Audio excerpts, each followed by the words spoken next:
Good morning. Okay, today is day 23 of my 30 days of IG Live challenge, and this morning I'll be talking about developing trust and secure attachment in adulthood. Okay, I just want to thank those of you who have been sending in questions and such real and raw questions. I love them. I love them because that's what this interior journey is about, right? It's down in the nitty-gritty stuff. And because you're asking such great questions, I am able to speak on these themes in a way that would be a lot more concrete than if, I didn't have a question to speak to. It's a little harder, for me to just kind of like talk about things. So I'm going to start by, hi, Jill. Oh my gosh. Okay, so I'm going to share. Okay, these are actually, I had questions from two different people, but it's related to the same thing, the same topic of trust. Okay, so the first question was, I'm curious, how did you build trust in God? Did you have issues with trust too? Yes. I had issues with trust. Okay, so that was the first question. How did I build trust in God, and did I have issues with trust too? The second question is a little longer because I asked for context, and I want to honor the context of this particular person who asked the question. So I'm going to just read her question and also the context, and I invite you to listen, because I know there are actually a lot of us who share similar experiences, okay, even if not in the exact same details. So this second person, she wrote in and she said, I'm not sure if I may have missed out on the episodes, but I'm wondering if there's an episode on how to develop secure attachment in adulthood. Would you mind if you can direct me to that resource if it already exists? Otherwise, this is a burning question I have for you. Okay, how to develop secure attachment in adulthood. So then I asked her if she was able to give me a bit of context in what she means or why she's asking this question. And here is what she shared. I recalled your sharing on feeling abandoned and alone, even in the midst of during one of my teenage birthday celebration. I think this is referring to one of my podcast episodes, but my 15th birthday, I believe. And I was among friends, we went out, and I just felt so alone. And she says, I can resonate with that, as I always have such feelings on my birthdays, even up to this point when I'm already a grown-up adult in mid-30s.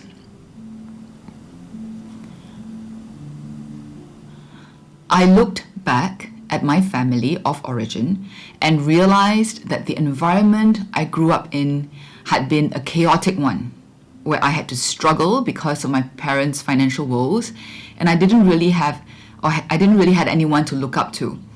Also, I didn't really know how to manage my emotions back then, and I was often misunderstood as an emo kid having mood swings.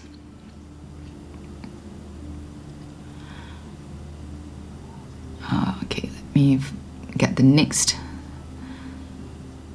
slide. Thankfully, she says, as I grew up, I have more resources, and therefore, finally, I'm able to experience some stability. However, I still often feel like there is a missing hole in me, which I don't seem to be able to fill. I am a Christian, and I know that God should be my secure base, but it is hard to do that, and I don't know where to begin from. Okay, that sense of, I feel like there's a missing hole in me.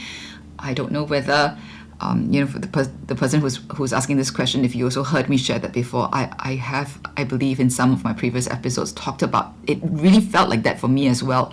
Like there is this hole inside me, this bottomless pit, I think I used to call it bottomless pit, that just can never seem to be filled, no matter how many experiences of connection I felt like I had. Okay, and so I'm with you on that, and I totally know what you mean and how it feels like to know that, quote unquote, God should be my secure base. But how do I do that? And I don't know where to begin.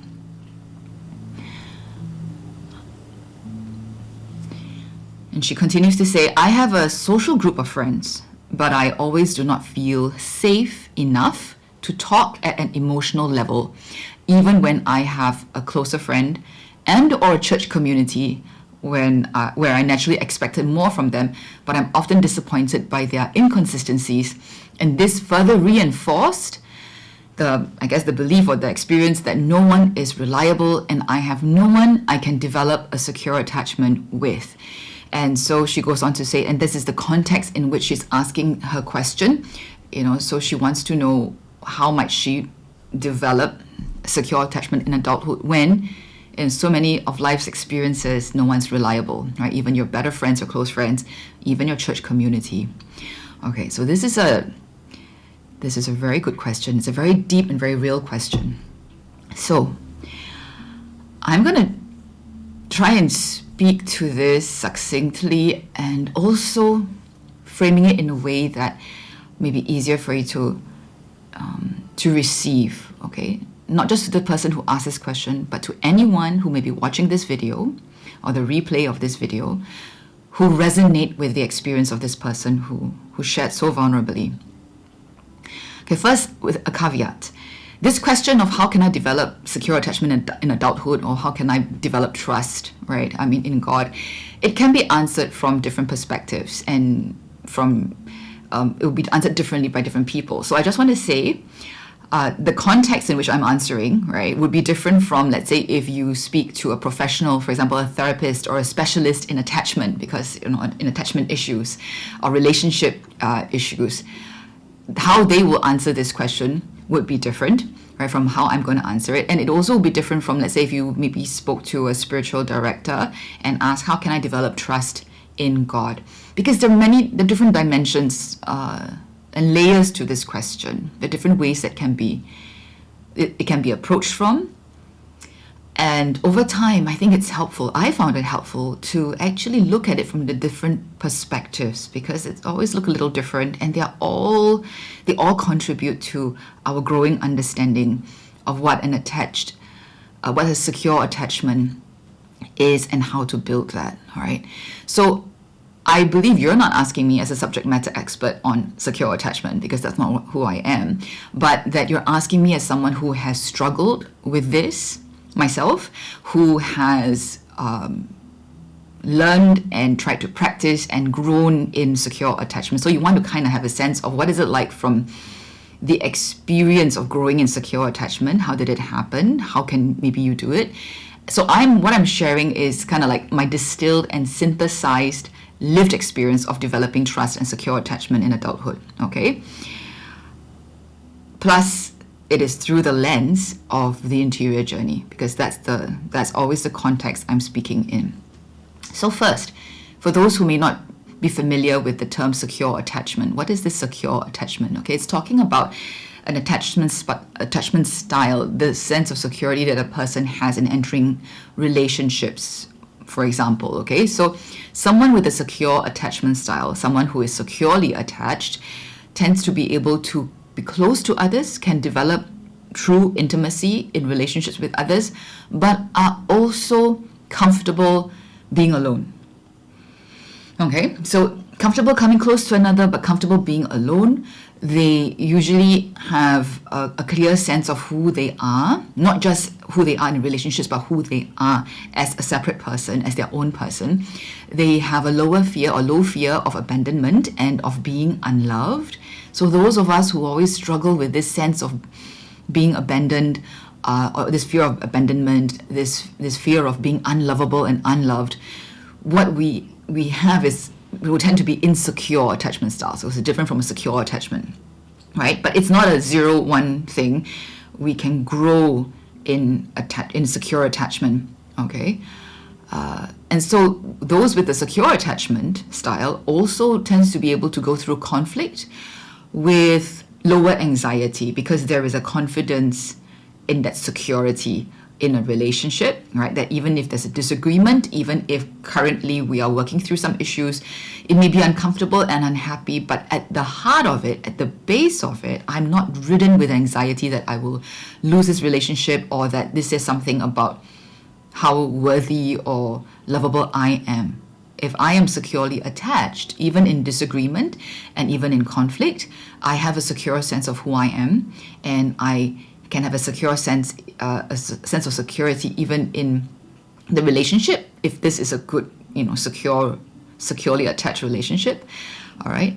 So there's a higher degree of trust. Secure attachment tends to be correlated with a high degree of trust. So we know that's not our usual experience, right? And the first person, the first question that I shared earlier asked, do I ask me if I had trust issues? And yes, of course, I did. I still do. I think although I'm a lot more secure now, right? But when I get triggered, the underlying wounds are still there. They're not fully healed. So I want to talk a little bit about why is it that we have trust issues.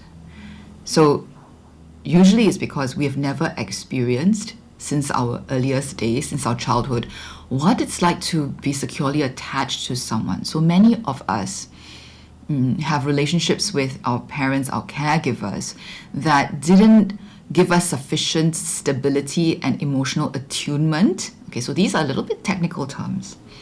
I won't be able to explain them very much, but you can look them up. Okay, there's plenty of literature out there that explains what emotional attunement is, what this sense of a secure attachment with a caregiver is. Okay, so but many of us, we didn't get what was needed when we were babies, when we were a child, when we were, I guess, even in our early teens, for example. We would have felt emotionally abandoned, having to deal with confusing emotions on our own, with maybe no adult, no safe adult to look up to model for us what it's like to hold our emotions safely, to be able to regulate our emotions, right? So that contributes to us having insecure attachment styles. So what happens is our body as well, and our nervous system, the norm that we know is not one of safety. So actually it's very hard for us when we're very insecurely attached all along to even have a sense of what secure attachment would be like, because we don't know what it feels like. Like literally, not just emotions wise, I'm saying we don't know how it feels like in the body. Our nervous system is maybe actually more used to always being hypervigilant, always scanning other people's emotions, always trying to figure out, am I in this person's good books or am I getting into trouble? Think of all the relationships that you may have been in, whether it's with peers or with elders or with somebody in authority over you. How often did you feel that you could be exactly who you are, that you'll be received exactly who you are, that you are loved no matter what? If that's not what you've experienced, then you wouldn't really have experienced what it's like to be in a secure attachment, right? Now, we grow up, and I'm saying we, especially those of us who grew up in Singapore, grew up in such a high stress environment. After we leave our preschool days, and then you go to school or preschool, and then you go into primary school, there is so much competition. There is so much competition to excel, to do well academically, otherwise you'll be left behind. Now that's also an environment that doesn't make us feel safe and secure. Oftentimes we may also experience our relationship with, so our peers could be as competitors, this is especially the case, I think, if you went to really good, better schools where the competition for top grades is really fierce. It's the same, I think, for different kinds of schools. It's just that the nature of the competition may be different, right? But there's always this sense that your worth, your value is tied to how well you can perform. And you may experience that from your teachers, from your parents, from relatives, other adults around you. And then even at work, let's say you've already left, after we left school, we graduated, and at work, it's so often it's a bit like eat or be eaten. There's only one person maybe can have that promotion. You're again in competition, right? There's a fight for limited resources. Generally, collectively, I think we are often very disconnected from our internal states. A lot of us are at different levels of experiencing trauma, right? Being traumatized. Again, I'm talking about the small T kind of trauma. I'm talking about complex trauma. Many of us live with that kind of trauma in our bodies and our nervous systems, so we don't feel safe. Hi, friend. So for those of you who are popping in and out of the live, remember you can use the question bubble, okay, to ask any question of what I'm sharing today. Okay, so I was talking about how, so all of us collectively, we are often in a high stress situation. Our bodies, our nervous systems are in a high stress situation. Most of us are disconnected from our inner selves. This is a systemic, societal kind of reality, okay? It permeates our families, it permeates our schools, our workplaces, our communities, even our churches and our faith communities and faith spaces, okay? This is a fact. And that is why, like the question or the sharing I read out earlier from the person who asked the question, we often experience that even in our church communities or even with our closer friends, they're not reliable, right? These relationships are not as safe as we wish or want them to be, because in general, this sense of disconnectedness, this sense of inability to be present is everywhere. Okay, this is the general environment that we are in. So given that this is the reality that we live in, how might we begin to develop secure attachment as an adult? If as a kid and as a young person, we never experienced what it's like to develop secure attachment, and then now as an adult, continuing to live in environments where there is competition, there's threat, there's a sense of scarcity, and that this is true whether it's in family or at work or even in our communities and among our friends, how do we develop secure attachment? Okay, let me show you a little diagram. Okay, so this is where I go into, this is the perspective that I want to share, okay? When we talk about secure attachment, it's important to think of kind of like three relationships in which we can be securely attached, and ultimately we need to be securely attached, okay? There's a relationship with God, speaking in the context of someone who is a Christian, who's a disciple, right? We want or need a secure attachment with God. So the person who asked me, both of the questions actually, both persons had talked about finding it difficult to trust God. How do you develop trust in God? That is actually a question basically on how can I develop secure attachment with God, okay? And then there is the element, of course, we know with neighbor, with other people, so with our friends, our family members, our faith communities, or whatever. How do I develop secure attachment with them? And then this is often the very neglected part. There is how can I develop secure attachment with myself? And actually, all three are very important. They're all necessary. And the development of a secure attachment with myself is actually very, very key to develop secure attachment with God and with neighbor. They're all kind of interlinked. Okay? It's kind of hard to say what comes first. You will understand as I talk a little further. But when we talk about the interior journey and interior integration, the focus is more on the relationship with myself and with God. That's what's happening inside, in our interior lives, okay? But it impacts our relationship with our neighbors, right? A lot of times we're only paying attention to our relationship with our neighbors, right? We struggle with conflict, with inability to love people, or the fact that we feel poorly loved by others, or that we love people poorly. But to be able to develop and expand the capacity to love another person, really, we need to develop that secure attachment with God and with ourselves.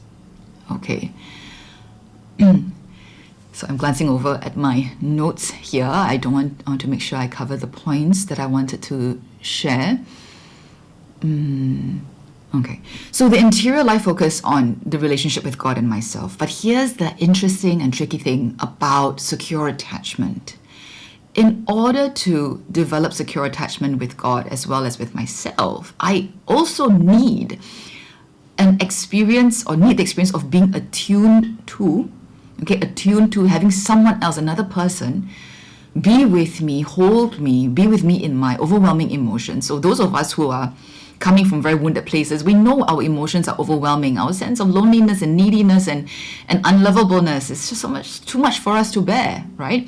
We need to have the experience of someone else being able to hear us share all these fears and not push us away, and have that, and be able to allow us to then experience sitting with our own emotions, all these emotions, without being overwhelmed. So we need to be attuned to by another person in order to develop our ability to attune to ourselves. Okay, so we are flesh and blood, right? We're not just spiritual beings. I mean, spiritual in the sense of it's not just the spirit, we're flesh and blood. So we do need the real presence of another nervous system, another person offering that to us. Then that's a tricky thing. Like we've already established that the reality is it's very hard to find someone who is integrated enough, healed enough to offer that kind of relationship with us in our own immediate circles. So my experience in terms of this growth, who were the other human beings that gave me experiences of being attuned to so that I can begin to be comfortable listening to myself? Especially early on in the journey for me, really it was my spiritual director.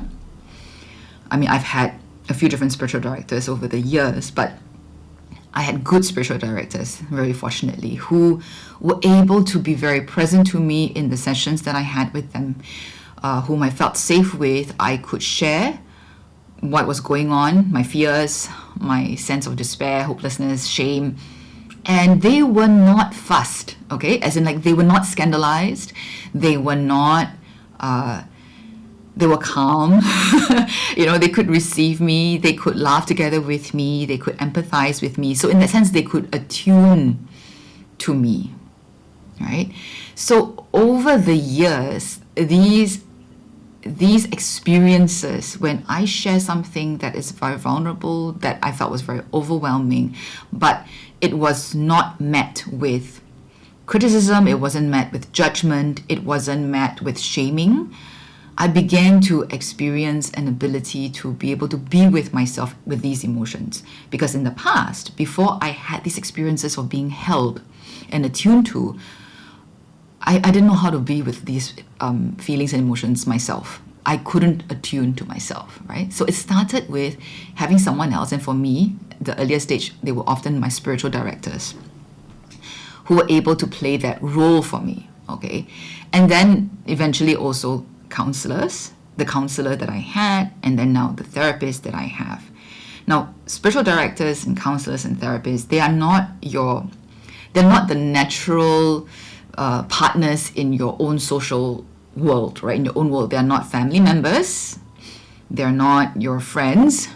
They are not your people in your faith community, all right? I'm just saying that in my own lived experience, it was these individuals who also had training in attuning to people, and who also, I think, were at a certain level, at least they had a professional competency, but they were also grounded enough to be able to hold me in these situations. Now, these are very controlled interactions, right? When you see a spiritual director and when you see a counselor or a therapist, it's just like for an hour.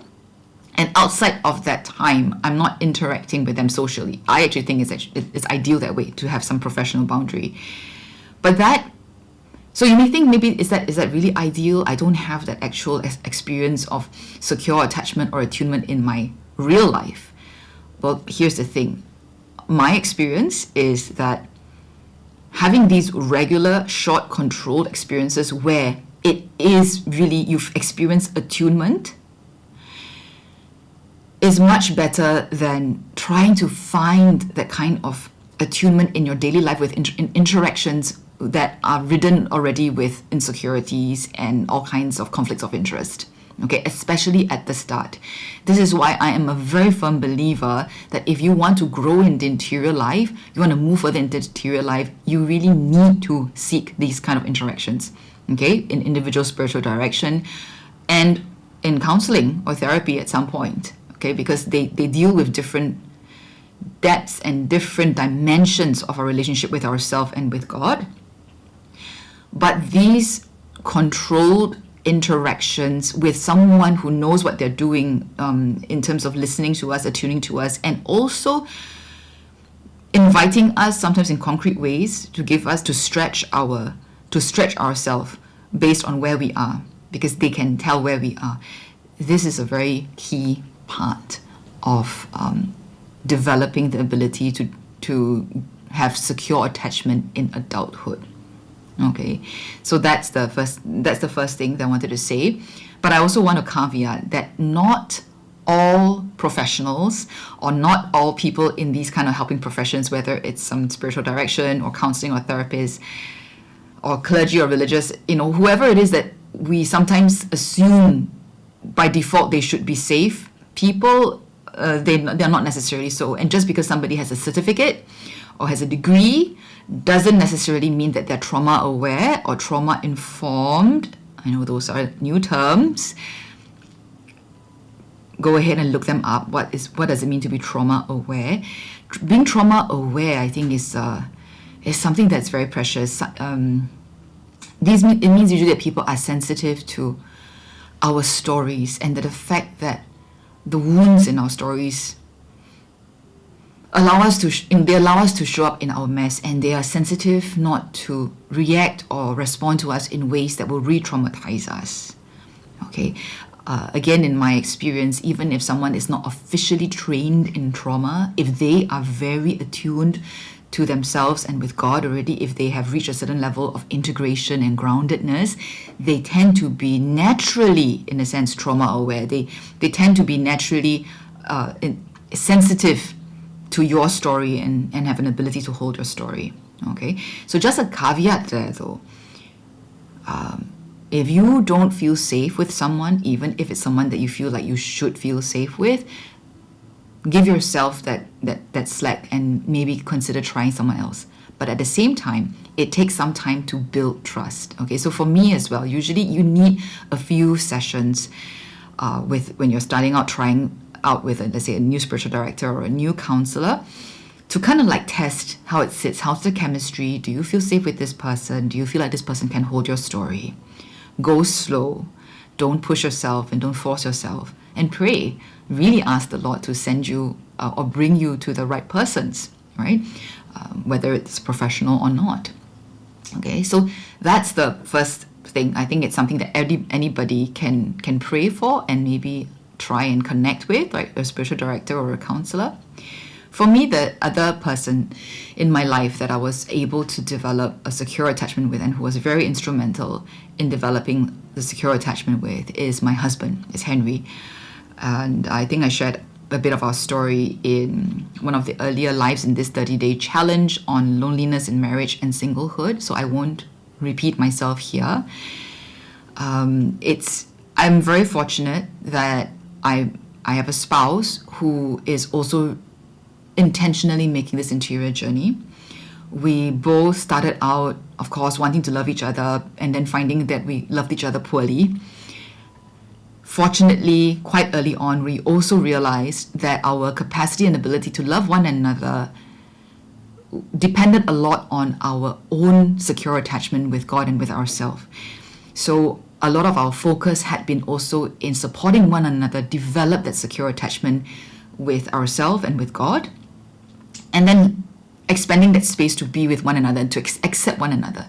The thing that we really practiced, no matter how imperfectly we tried to practice, was being unconditionally loving of one another, of trying to accept the other even when they disappointed us, the other person disappointed us. All right.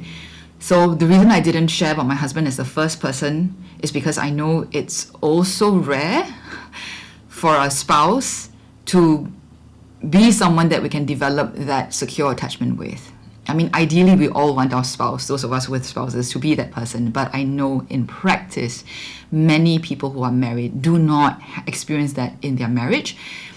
But even if your spouse is not someone that you can practice that secure attachment with, like I mentioned, you can find a spiritual director, you can find a counselor, or among your friends, if there is someone that you may not feel entirely safe with, but to the extent that you feel safe to, you can experience a little bit, okay, of that kind of relating to someone or trusting someone. But I'm not going to say too much about that because in my experience as well, when we don't have a secure attachment with ourselves yet, other relationships, it's really hard for us to really be okay, to really be secure in there. All right. So apart from having the other human being that is necessary as part of this journey for us to feel what it's like to be held in our emotions, the other person, I would say, that's very, okay, not the other person, so the other two parties, okay, so with God, I would say, no matter how insecurely attached you are with Him currently, be honest, be bold, just love Him as you can, and let yourself be loved by Him as much as you are able to. Okay, God is truly safe even when we can't experience that safety. And what I can share is that He is a lot safer or a lot bigger than we usually think He is. And there is nothing you can say to Him that will offend Him, really. So if you don't have that belief yet fully in yourself, to be able to trust God that way, you can borrow a bit of my belief, my experience. He always has been bigger than the trust that I have in Him. And being very honest with Him about my fear of losing His love, just even in prayer and whatever, say it as much as you need to. This is one person that will never get tired of you ranting or crying, or saying whatever you need to say. And we need that experience of being heard. And we can actually experience that with God. Just keep doing that in prayer. And then you can experience attunement there. And over time, you may find that you're also becoming more securely attached to God. Okay? Now, the last bit, not the least important, but it's just that you started with other people and God, is your relationship with yourself. And so this is where, inner healing, especially, I'm not just talking about spiritual inner healing where people lay hands or people are praying over you. Sure, that can help, and that's what a lot of people in faith context they think of when they hear the term inner healing. But I want to say, really, you need to establish that relationship with yourself. So things like inner child healing, which I've talked about quite at length in my podcast. There's a whole series there. Or like internal family systems, these kind of resources about repairing our own fractured relationship with ourselves. That is very helpful. I would say that's actually very necessary to develop a more secure relationship with ourselves. And this is often the reason we feel like there's this gaping hole in us, that bottomless pit, that hole in us that feels so hollow, we don't know where to begin to build our trust with God, is actually because we have no relationship with ourselves. Okay? And when we begin to re-establish that relationship with our inner self, with the fragmented parts of ourselves, when we begin to be more integrated again, you will find that, that it's not so hollow anymore. It doesn't feel so hollow anymore. Okay? So, at least in my lived experience, that sense of hollowness and emptiness, it continues to exist even when I already had a relationship with God, even when I already knew He loved me, not just cognitively, began to have actual experiences of Him loving me. I couldn't really receive all that love into my body because I was not in touch with myself. Okay, so that became the barrier, the limiting factor for me to continue to really develop trust in God, in that relationship with God, and even with others, of course, is that I wasn't in touch with myself. So you need to look at developing that relationship with yourself. So you may wonder, okay, and that's a lot. Where do I begin? I always say we begin where we are. And don't do it alone, okay? So especially whether it's relationship with God or relationship with self, please get help. If looking for somebody else, looking for a spiritual director is too much of a stretch, or looking for a counselor, a therapist is too much of a stretch, you can start reading first about these issues, about these topics that I kind of like mentioned to understand. But really, we all need guidance and a more longer term, consistent way of being held, being encouraged in a way. I don't want to say just being held, I don't want to use the word accountable, because I think it's been really overused, and it can feel like, a sense of being policed or forced to carry something through. And that's a very bad thing when we're talking about traumatized individuals, okay? When we are people trying to recovering from that pain, usually any sense of that I have to, I need to, I should to, because I committed to it, it can actually re-traumatize us. It can make us feel even worse. So we need to be very gentle with ourselves.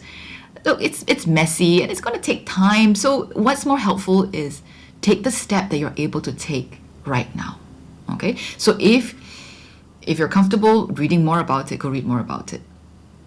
Listen to more podcasts like mine or like others. There are plenty of other podcasts that talk about relationship with ourselves, integrating or healing our relationship with ourselves or with God, or about attachment.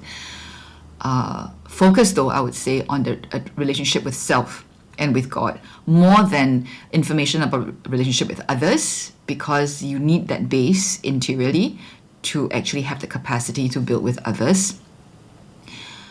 If you're someone, on the other hand, who already, has really going for regular spiritual direction for a long time, and still feel that, that hollowness, you still haven't found that secure attachment, maybe you need to look at more specific support and help on the mental and emotional side. So look at counseling, look at therapy. Because a lot of times our spiritual directors, that's not their training, that's not the focus of their relationship, okay? But they generally are aware that this component is very important for you to grow spiritually as well. So there's that other side. If, let's say, you have been going for counseling already, you've been going for spiritual direction already, and you still feel like, I'm not making that kind of progress, I would say, one, consider if the people that you're with, let's say your spiritual director or your counselor, are still the right persons to be journeying with you at this point. My experience, again, at different seasons of our journey, at different stages of our journey, we need different kinds of things. And if you've been staying with the same spiritual director or the same counselor for like years and years, and even though you feel like you haven't been continuing to integrate and grow and heal, it might be an indication that what you need is not something that they can provide for you, and consider praying and asking the Lord to bring it into prayer and discernment if you're meant to look for someone else, okay? Or maybe there's something else that is needed in this season. I think that is what I have to share for now. Up to this point on this topic of how can I develop secure attachment in adulthood, that's quite a lot of stuff that I shared already, really. I hope that you found it helpful. I've given you something to think about. If you have any clarification questions that you want me to address, please feel free to send me a direct message. All right. So thank you all. And I will be back again tomorrow for day 24. Bye.